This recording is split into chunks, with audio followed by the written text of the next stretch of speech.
The flash of red and blue in the rearview mirror wasn't a surprise, it was an inevitability. For a man like Marcus, driving this car in this neighborhood meant this moment was always just around the corner.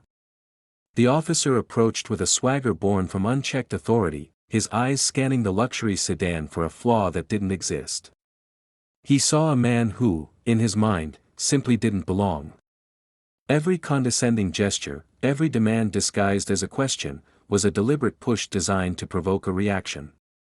The officer believed he was in complete control, that he held all the power on this quiet suburban street. What he couldn't possibly know was that he wasn't just harassing a citizen, he was ending his own career. Marcus Thorne's world was one of meticulous order. His day began not with the jarring ring of an alarm, but with a sliver of pre-dawn light that cut through the blinds of his minimalist bedroom. It was a life built on discipline, a quiet fortress of routine that insulated him from the chaos he navigated for a living. By the time the sun had fully risen, his bed was made with military precision, his coffee had been brewed to the perfect temperature, and he was seated in his home office, a space as neat and organized as his own mind. The walls were lined with books on law, ethics, and history, not for decoration, but as well-worn tools of his trade. Every pen had its place, every file was perfectly aligned. This sanctuary was his anchor, a place where logic reigned supreme and every variable was under his control. His profession was a silent, heavy burden. He was a keeper of secrets, a judge of those who carried badges and guns. His work involved staring into the abyss of human fallibility, specifically the fallibility of those sworn to protect. He spent his days sifting through complaints, analyzing body camera footage, and conducting interviews that could end careers or, in some cases, save them. It required an almost inhuman level of impartiality, the ability to see a situation from every conceivable angle and strip it of all emotion until only the cold, hard facts remained. This constant immersion in the gray areas of morality had honed his perception to a razor's edge. He could spot a lie in a subtle shift of the eyes, detect evasion in the careful phrasing of a sentence, and sense a guilty conscience in the air like a change in barometric pressure. It was a skill set that made him exceptionally good at his job, but it was also one he couldn't simply turn off when he clocked out. It was why his home, his routines, and the quiet solitude of his life were so fiercely protected. They were the only things that allowed him to recharge his own spirit. One of the few releases he allowed himself was his car. It was a deep obsidian sedan, a masterpiece of German engineering that was more of a finely tuned instrument than a simple mode of transportation. He had saved for it, studied its mechanics, and cared for it with the same meticulous attention he gave everything else in his life. The car wasn't a symbol of status for him, it was an appreciation for excellence, for power that was controlled, precise, and efficient. Driving it was his meditation. The smooth hum of the engine, the flawless response of the steering, the way the world blurred into a seamless ribbon of color, it was in these moments that his mind could finally go quiet. It was a brief, mechanical piece in a life dedicated to navigating human chaos. The community he drove it through was called Willow Creek, a name that evoked images of gentle streams and idyllic, peaceful living. On the surface, it was exactly that. The lawns were impossibly green, the houses were architectural marvels of brick and glass, and a quiet sense of suburban security hung in the air. But Marcus, with his finely tuned senses, perceived something else beneath the pristine veneer. He saw the subtle, almost imperceptible shifts in behavior as his obsidian sedan glided down the immaculate streets. He noticed the neighbor who would pause her gardening to watch him pass, her smile just a little too tight. He saw the curtains that would twitch in a window as he pulled into his driveway. There were the forced, overly friendly waves from people who never bothered to learn his name, and the way conversations at mailboxes would hush for a moment as he approached. It wasn't overt hostility. It was something far more insidious, a quiet, pervasive sense of surprise. He was an anomaly in their perfectly curated world, a data point that didn't quite fit their expectations. He and his car represented a disruption to the unspoken, unwritten code of the neighborhood. He was the successful black man in the expensive car, and his very presence challenged a narrative they weren't even aware they held. He recognized it for what it was, not malice, but a deep-seated, unconscious bias that was as much a part of the neighborhood's foundation as the concrete under their pristine driveways. Lately, his trained eye had picked up on another anomaly, one that was far more concerning than the twitching curtains. It was a specific police cruiser, unit number 347. It seemed to have an unusual affinity for his particular corner of Willow Creek. At first, he dismissed it as coincidence. But the pattern became too consistent to ignore. The cruiser would be parked just down the street when he left for work in the morning, and he would often spot it making a slow pass by his house in the evening. The officer behind the wheel had a distinct silhouette, a thick neck and a rigid posture that seemed to radiate a tense, coiled energy. Once, as Marcus was retrieving a package from his porch, the cruiser had slowed to a crawl in front of his home. The window was down, and Marcus could feel the officer's gaze on him, a long, cold, analytical stare. There was no nod of acknowledgement, no friendly wave that was customary for officers patrolling a residential beat. It was a look of pure, unfiltered scrutiny. It was the look of a predator sizing up its prey, searching for a weakness, a reason to pounce. Marcus had met the officer's gaze, held it for a moment, and gave a slow, deliberate nod before turning to walk back inside. He didn't want to provoke, but he also refused to be intimidated. Inside, he made a mental note, Unit 347. The officer had a square jaw and a contemptuous set to his mouth. The interaction was brief, lasting no more than 10 seconds, but it was enough. The seed of conflict had been planted. Marcus knew, with the chilling certainty of a professional who recognized the signs, that this was not a matter of if, but when. It was just another Tuesday morning when he slid into the driver's seat of his sedan, the cool leather a familiar comfort. He started the engine, its low, powerful rumble a reassuring sound in the quiet dawn. As he pulled out of his driveway, he had no idea that, when, was only moments away. The world outside Marcus's sedan dissolved into a chaotic swirl of red and blue light. The piercing wail of a siren sliced through the morning quiet, a sound designed to command attention and induce panic. But inside the car, there was no panic. There was only a profound, soul-deep weariness. Marcus's hands remained steady on the steering wheel, his knuckles not even whitening.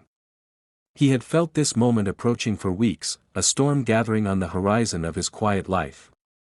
Now, it had finally broken. He glanced in the rearview mirror, and there it was, Unit 347, the same cruiser that had become a shadow on his daily commute. The officer was right on his bumper, aggressive and impatient. With a calm that felt like an act of defiance in itself, Marcus signaled, pulling over to the curb with the fluid grace of a chauffeur. He shifted the car into park, the engine settling into a near-silent hum. He did not immediately reach for his wallet or his glove compartment. Instead, he placed his hands, open and visible, on the top of the steering wheel and waited. He knew the procedure. He had written the procedure. Through the mirror, he watched the officer, a man he now recognized as Officer Miller, exit the cruiser. Miller didn't walk, he stomped, his heavy boots striking the asphalt with a percussive rhythm of pure aggression. His uniform was immaculate, his posture ramrod straight, but it was the details that Marcus's trained eye captured.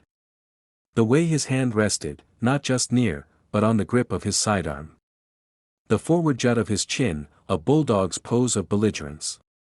He wasn't approaching a citizen to enforce a traffic law, he was a hunter closing in on his quarry. Miller bypassed the passenger side, choosing instead to approach directly, his large frame blocking the driver's side mirror and creating a deliberate blind spot. A sharp, authoritative rap on the glass shattered the silence inside the car. Marcus pressed the button, and the window glided down smoothly, letting in the cool morning air and the palpable hostility radiating from the man outside. Miller's face was a mask of stern, professional indifference, but his eyes told a different story. They were cold, flat, and filled with a preemptive disdain as they flickered from Marcus's face to the expensive watch on his wrist, to the tailored suit he wore. The initial exchange was a masterclass in passive aggression. Miller's voice, when it came, was a low, gravelly monotone, yet every word was laced with accusation. He stated the reason for the stop, a failure to come to a complete stop at a stop sign 3 blocks back. It was a lie. Marcus knew it with absolute certainty. His driving was as meticulous as every other aspect of his life. He had made a full, 3-second stop, a habit ingrained from years of defensive driving courses. He didn't argue. He didn't protest. Arguing with a man like Miller on the side of the road was like wrestling in mud. You both get dirty, but only one of you enjoys it. Marcus simply nodded, his expression unreadable, and awaited the inevitable demand for his license and registration. When it came, he moved with a deliberate slowness that could not be mistaken for hesitation or fear. He informed the officer of his every move before making it. He was reaching for his wallet in his jacket pocket. He was opening the glove compartment. He handed the documents over. Miller snatched them from his hand, his fingers brushing against Marcus's in a way that felt like a calculated insult. The officer spent an unnervingly long time examining the license, his eyes flicking back and forth between the photograph and Marcus's face, as if searching for a discrepancy. He scrutinized the registration, his thumb tracing the edges of the paper. This wasn't procedure, this was a performance. It was part of the ritual of intimidation, the act of holding a person's identity in your hands to remind them of the power you wielded. Miller's lips curled into a slight sneer. He leaned in closer, the scent of stale coffee and self-importance wafting into the car. He tapped a thick finger on Marcus's license and uttered the first true escalation, a clear and deliberate challenge. He suggested the documents looked a little too clean, a little too perfect. He implied they could be forgeries. The accusation hung in the air, a drop of poison in the quiet morning. Marcus felt the first real spark of anger, a cold, hard knot forming in his stomach. But his face remained a calm, impenetrable mask. He had seen this tactic 100 times in interrogation rooms.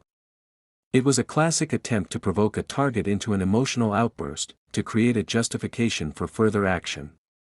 When the baseless accusation failed to get a rise out of him, Miller shifted his strategy. He held on to the documents, refusing to return them, and began a rapid-fire interrogation that had nothing to do with a stop sign. The questions were sharp, invasive, and designed to disorient. Where are you headed in such a hurry? Is this really your car? The question hung in the air, thick with insinuation. What kind of work do you do to afford something like this? Each question was a stone thrown, intended to chip away at Marcus's composure. Miller's eyes roamed the interior of the car again, lingering on a leather briefcase on the passenger seat. What's in the bag? He demanded, his tone no longer suggestive but overtly accusatory. Marcus's mind was working on two separate tracks. On one, he was the citizen, the target of this harassment, feeling the rising tide of indignation and the primal urge to defend himself. On the other, he was the professional, the investigator, documenting every procedural violation, every leading question, every nuance of Miller's escalating aggression. He could see the chain of events Miller was trying to construct in his own prejudiced mind, a black man in a car he couldn't possibly own, likely involved in some illicit activity. The briefcase, in Miller's fantasy, probably held cash or drugs. Marcus answered each question calmly, his voice even and steady. He gave short, factual answers, offering no more information than was necessary. He was coming from his home. He was going to his office. Yes, it was his car. He worked in city administration. This last answer seemed to annoy Miller the most. It was vague yet official, offering no purchase for further suspicion. The officer's frustration was becoming visible now, a slight tick developing in his jaw. He had expected anger, fear, or stammering confusion. He was getting none of it. He was getting a man who was calmer under interrogation than he was. The power dynamic was not shifting in the way he was accustomed to. So he escalated again, a predictable move for a man whose only tool was a hammer. He pushed himself away from the car, his hand once again dropping to his sidearm. His voice dropped an octave, taking on a hard, non-negotiable edge. He ordered Marcus to step out of the car. There was no reason given, no justification offered. It was a pure command, an assertion of dominance. This was the critical juncture, the point where a routine stop turns into something far more dangerous. Marcus took a slow, deep breath. He knew his rights. He also knew that asserting them to a man like Miller could be a death sentence. He made a split-second calculation. Comply, de-escalate, and let Miller play out his hand. He would give the officer all the rope he needed. With the same deliberate grace, he unbuckled his seatbelt, opened the door, and swung his legs out onto the pavement. He stood up slowly, his 5'11" frame feeling small and exposed next to Miller's bulky presence. He kept his hands away from his body, clearly visible. Now they were face to face, the thin veneer of a traffic stop completely stripped away. This was a raw confrontation of wills on a quiet suburban street. Miller took a step closer, invading Marcus's personal space, forcing him to crane his neck slightly to maintain eye contact. The officer's face was flushed, his breathing heavy. "I'm going to ask you one more time. What's in the briefcase?" he snarled, his eyes darting towards the open car door. Marcus's voice was quiet, but it carried the weight of absolute conviction. He stated clearly that the officer did not have his consent to search his vehicle or his personal belongings. He was polite, but the refusal was absolute. It was a simple statement of law, of his constitutional rights, but to Officer Miller, it was the ultimate act of defiance. The color drained from Miller's face, replaced by a dark, blotchy red. This was the moment he had lost control. The calm, well-dressed man before him was not playing the role of the intimidated suspect. He was standing on principle, on the law, and Miller couldn't stand it. The officer's eyes narrowed into slits of pure fury.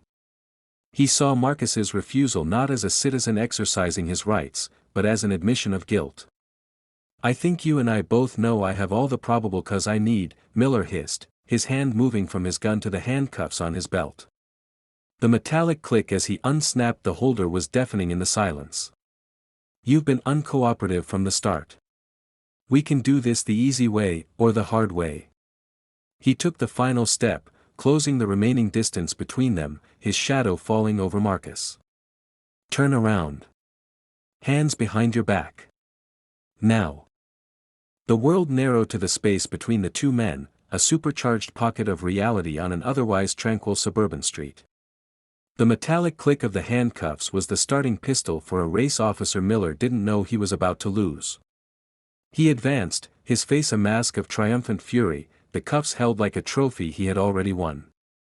For him, this was the final act, the moment of physical domination that would validate his authority and punish the quiet defiance of the man before him. He saw compliance or resistance as the only two outcomes, and he was prepared for either. What he was not prepared for was the third option. As his hand reached out to grab Marcus's arm, Marcus moved.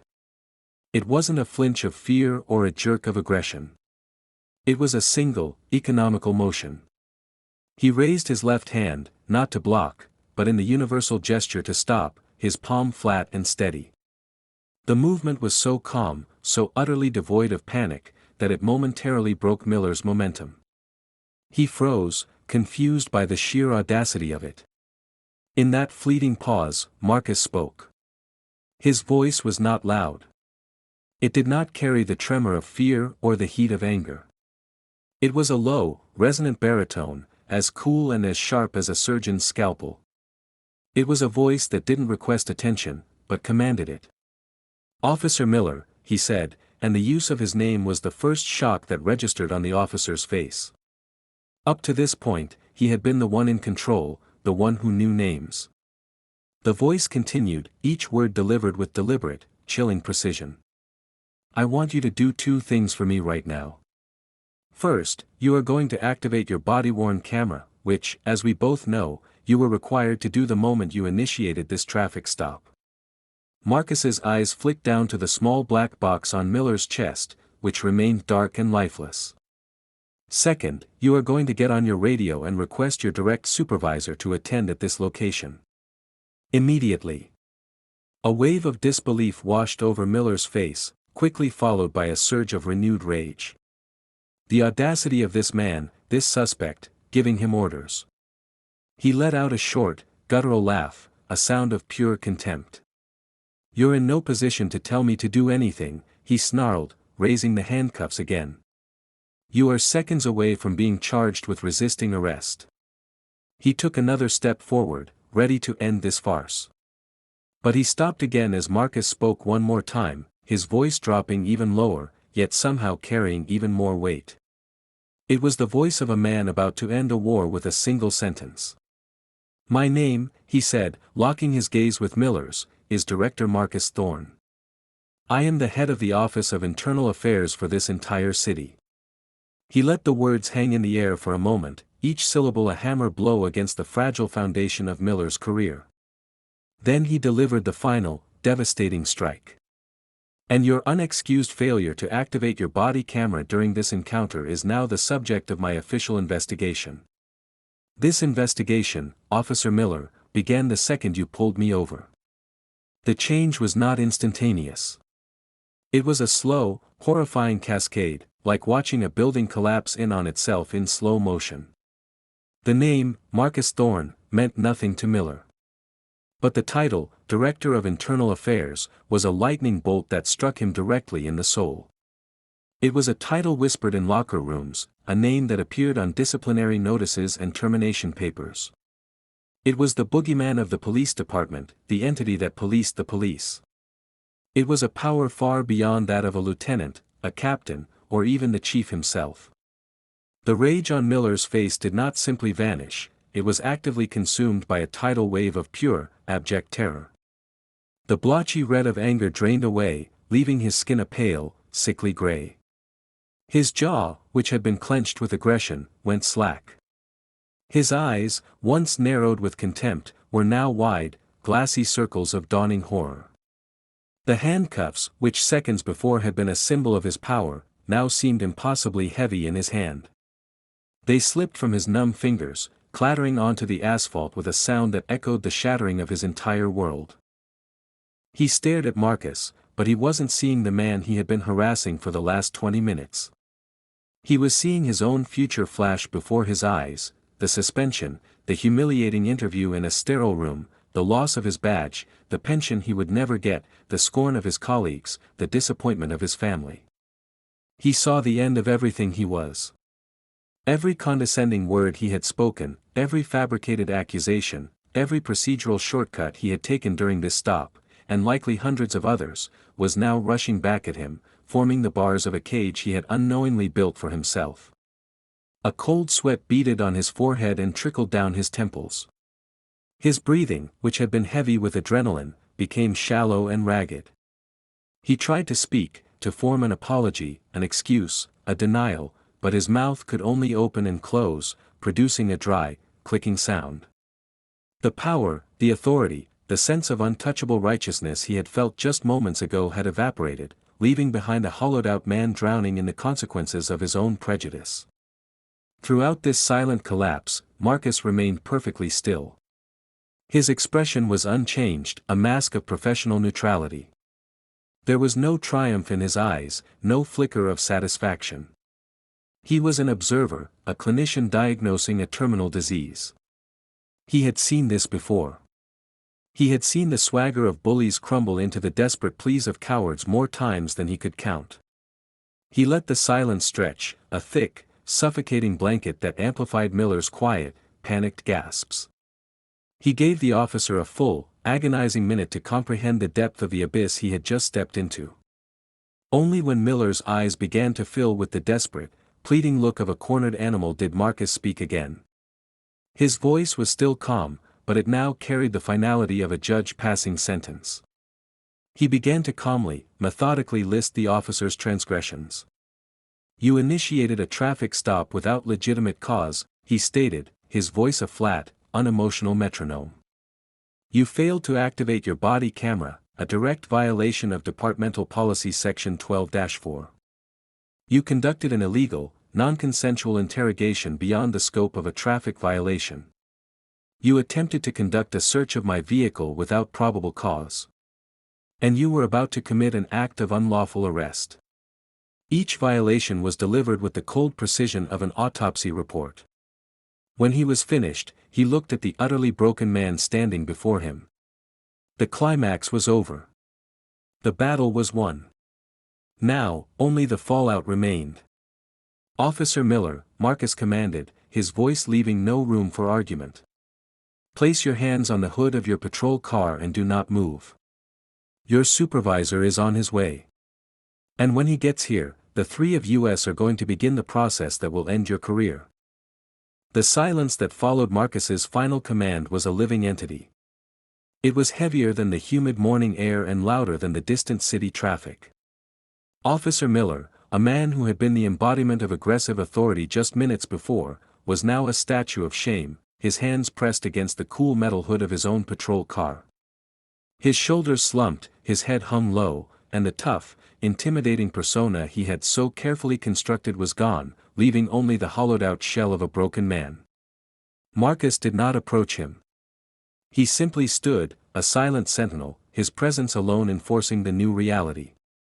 He pulled out his phone, not to make a call, but to create a time-stamped record of the scene as it now was, the position of the cars, the discarded handcuffs on the asphalt, and the defeated posture of the officer. Every detail was a data point for the file that was already building in his mind. Within 10 minutes, a second cruiser arrived, this one slowing with a sense of caution rather than aggression. A sergeant stepped out, a man with tired eyes and salt and pepper hair who had clearly seen his share of strange calls. His expression was a mixture of confusion and concern as he took in the bizarre tableau. He saw one of his officers, Miller, effectively in a position of surrender, and a calm, composed civilian who seemed to be in charge. The sergeant's eyes met Marcus's, and he opened his mouth to ask what was going on, but Marcus preempted him. He walked toward the sergeant, pulling out the same wallet he had presented to Miller earlier. This time, he didn't present his driver's license. He presented the badge and identification that marked him as the head of the city's most feared and respected division. He introduced himself again, his voice low and professional, and in a few concise sentences, he outlined the situation, omitting the emotion and focusing only on the procedural violations he had witnessed.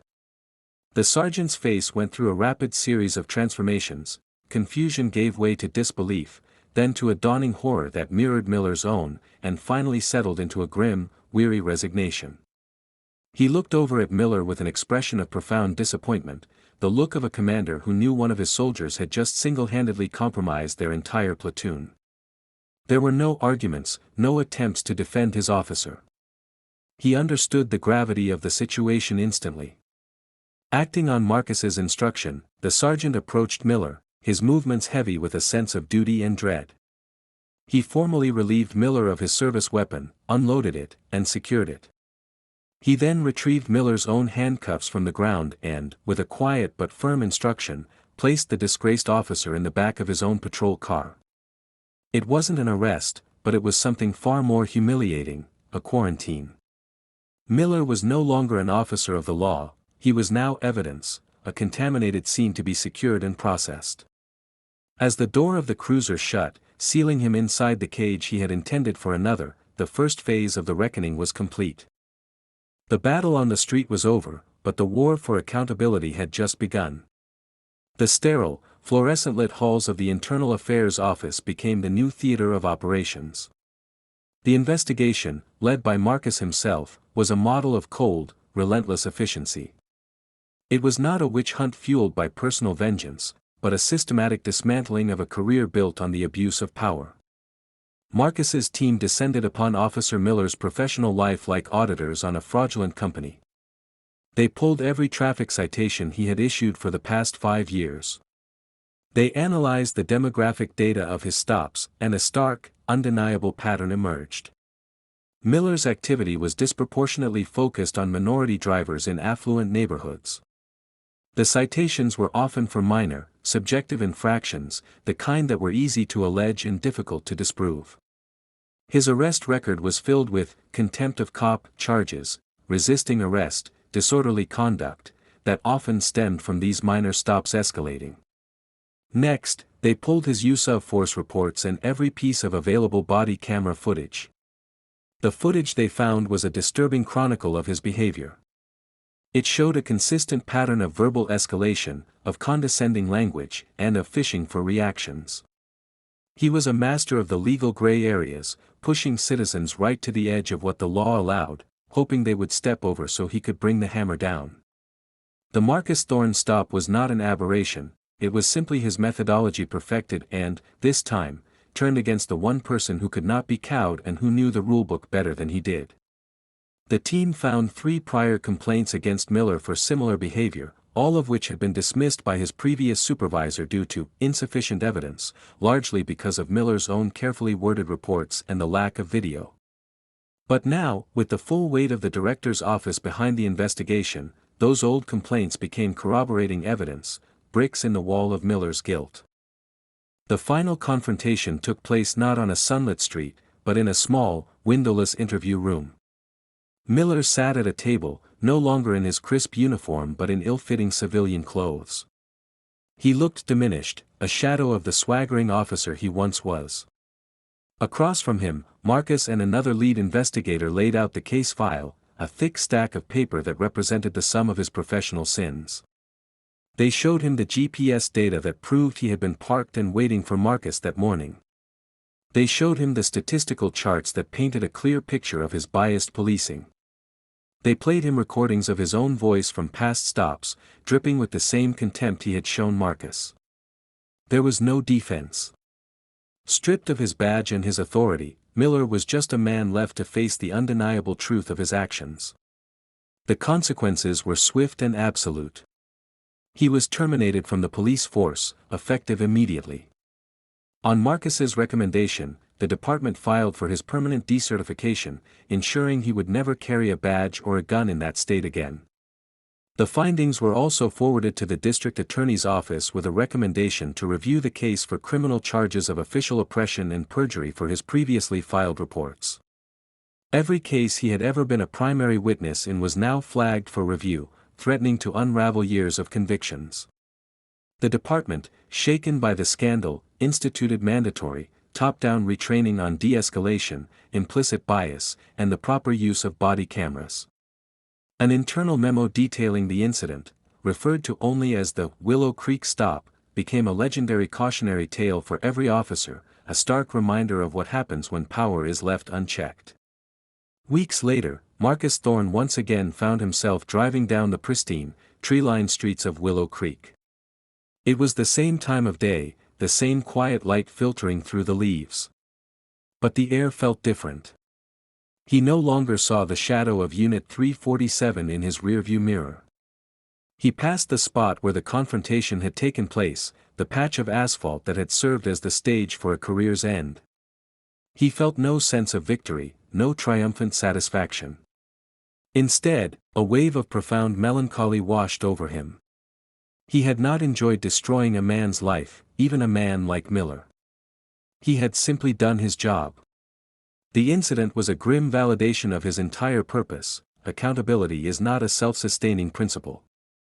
It is a gear in a vast machine that must be actively, and often forcefully, turned. It does not happen on its own. It requires vigilance, procedure, and the unwavering will to see the process through, no matter how unpleasant. The system had worked this time, but only because he was the system. The thought offered little comfort. It left him with a chilling, resonant question that settled deep in his soul.